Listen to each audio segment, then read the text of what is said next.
I'm Dr. Mary McHugh, Professor of Nursing at National University. For many years, I've been concerned with factors related to student success in nursing school. While nursing school is an exciting and rewarding next step in your career, it will demand a tremendous amount of work and dedication from you. By the time you graduate, you will have learned thousands of pieces of new information that you will apply to your nursing career. You will memorize new medical terminology, understand the human physical and psychosocial processes, normal ranges of blood values for a variety of chemicals and blood components, and various disease processes and how they affect the different parts of the human body. You will integrate this knowledge with real-life interactions with patients and use critical thinking skills to draw conclusions about individual patients. You will make nursing diagnoses, choose interventions, observe results, and evaluate patient outcomes. Nurses have an incredible amount of responsibility. They literally hold patients' lives in their hands. It is your duty to the patient and the profession to learn all the technical and clinical aspects of nursing throughout your coursework. Equipped with proper time management and study skills, students will enjoy their nursing program and achieve success. This study guide will assist you as you embark on your nursing school journey. In this video, you will learn a three-step process that takes advantage of your brain's learning mechanisms and creates long-term memory. First, let's take a look at how memory works. There are multiple levels of memory, but in this video we will speak of three. The first one is brief memory, the second one is short-term memory, and the third one is long-term memory. Brief memory is extremely short-term memory, about 10 to 15 seconds. People use brief memory to look up a phone number, and they tend to remember the 7 digits of that phone number just long enough to dial it. If they get a busy signal and don't have redial on their phone, they're very likely to have to relook up the number because 10 to 15 seconds have elapsed and they no longer have that brief memory. An example that people experience all the time is thinking of something, say, in the kitchen that you really need to do in the bedroom. By the time you walk to the bedroom, you've completely forgotten what it was you went in there to do. It's not a sign of senility. It's a sign that what you did in the kitchen was put something in your brief memory that disappeared by the time you got to the bedroom. The second type of memory is called short-term memory. This memory can last from a few days to a week or two. Students use short-term memory to cram for a test. 2 weeks later, most of that memory is gone because they didn't lock it into their long-term memory. Cramming is an ineffective way to study and will not help you with comprehensive final exams. The third level of memory is long-term memory. Long-term memory is built through 4 basic processes. The first doesn't apply to nursing school very often. These memories are the permanent memories laid down when something produces a strong emotion. Either a terrible event or an extremely joyous event will quickly lay down a long-term memory. For example, many Americans have very strong, clear memories of what they were doing when they first heard about the airplanes crashing into the buildings on 9/11.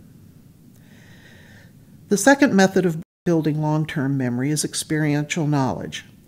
This is the learning students practice in the nursing lab or in the hospital with patients. Because experiences link what you see with what you touch and hear and smell, those memories are more complete and easier to lock into long-term memory. The third method of building long-term memory is linking.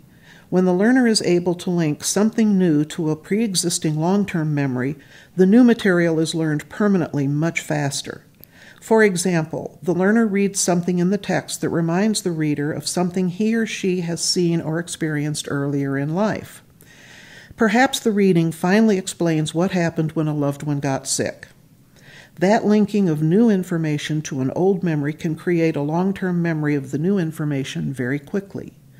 The reader should make full use of this capacity. It helps learners memorize new pieces of information very quickly. The final way to learn and lock in new material is repetition. This will be the most important technique for most nursing knowledge. Unfortunately, this kind of learning feels tedious to a lot of people. The bottom line is that there is a tremendous amount of material, facts, processes, symptoms, disease, injuries, etc., that the nursing student must learn and put into long-term memory. Nursing knowledge is primarily composed of a lot of new scientific material. Students in scientific disciplines such as math, physics, medicine, engineering, and nursing all have to just know a tremendous number of facts and processes. Learning all this material requires a significant amount of time because repetition involves rereading and practicing the new material as many times as necessary to put the material firmly into memory. The 3-reading method takes advantage of your brain's methods of learning material by putting it into long-term memory. For the first step, the student reads over the assigned readings for the first time. This reading is designed to help the student develop a basic understanding of the material. It is an overview reading. The student reads the chapter or articles or whatever was assigned in the way one would read a newspaper, paying attention but not yet trying to memorize the material. This reading actually sets up the brain for the deep learning second reading by laying down the preliminary memory path in the brain.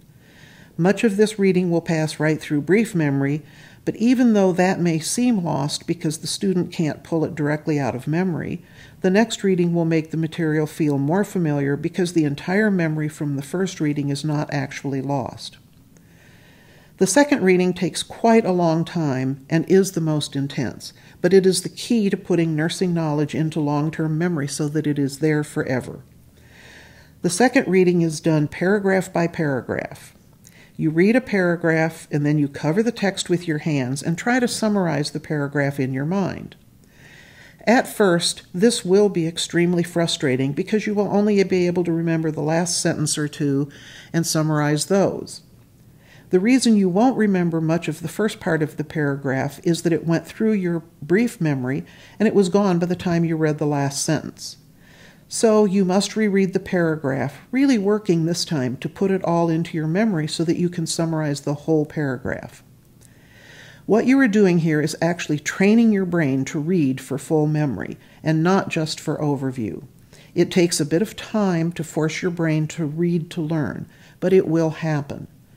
By the second chapter, you will most likely be able to read even a fairly long paragraph and summarize it on the first reading. After you have read the paragraph and can summarize it in your mind, you handwrite it into a notebook of some kind. When you are done, your notebook will have a nice handwritten summary of every paragraph you were assigned to read. An acceptable variation is to outline the paragraph from memory instead of writing a narrative summary. The danger of this approach is that it is so easy to outline the paragraph by looking at the book. The whole point of the second reading is to have you remember the paragraph well enough that you can summarize it from memory. But if it works better for you to outline the key concepts of the paragraph, that is acceptable. Do not copy the whole chapter into your notebook. The most important factor in consigning the readings into your long-term memory is forcing yourself to think about what you have read sufficiently that you can summarize what you have just read.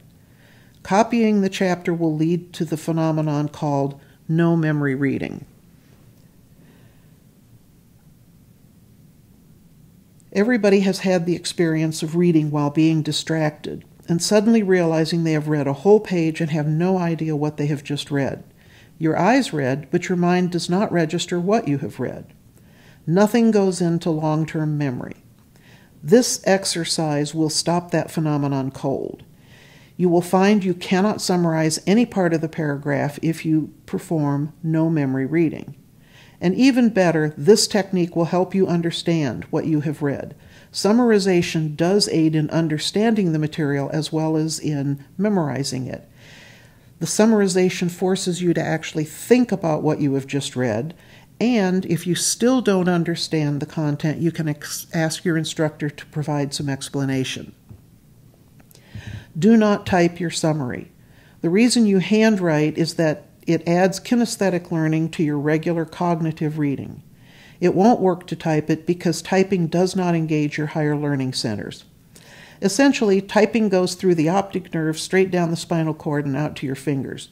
You could actually type a whole book and at the end have no idea what you typed or what the book is about because the information never went through your brain's cognitive centers. Unfortunately, just copying the whole book by handwriting it would produce the same outcome. It's the combination of thinking about what you have read intensely enough to allow you to summarize it and then handwriting your summary that locks the information into your long-term memory. You do this with every paragraph, including the introductory paragraphs, because they often have information that isn't elsewhere in the chapter. While I call this the second reading, this may actually involve up to 3 or 4 readings until you get the whole paragraph learned well enough to summarize it. The one exception to typing in your summary or outline is if you are so visual that you need to see your summary to remember any part of it. Another acceptable variation is to make a PowerPoint presentation using at least one slide for every paragraph, summary, or outline. The process of thinking hard about the content so you know what to highlight with PowerPoint images can benefit visual learners. Now we come to the third reading. The purpose of this reading is to help you firmly lock into memory bits of information that you simply must memorize. Obtain a large stack of index cards and use them to make flashcards for yourself.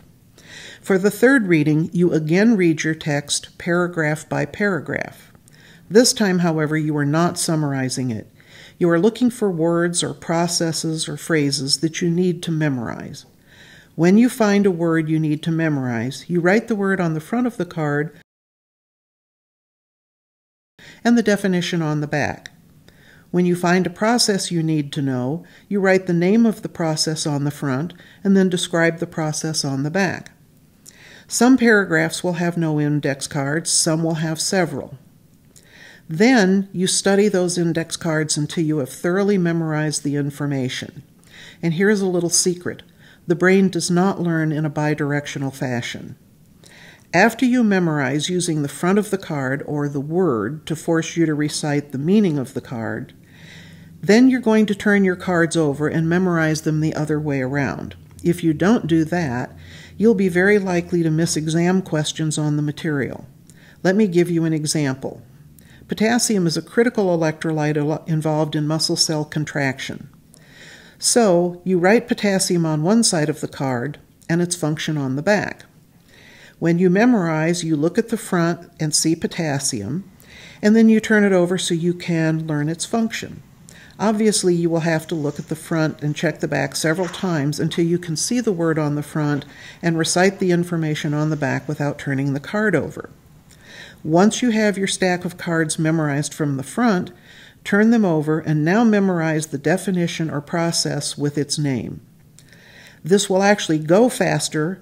However, if you don't memorize your cards from both sides, an exam question that gives you the definition or process and requires you to pick out the right name will often be missed on the test. To summarize, the effectiveness of the above-described 3-reading method is based on much study and experience in the way the brain stores memories.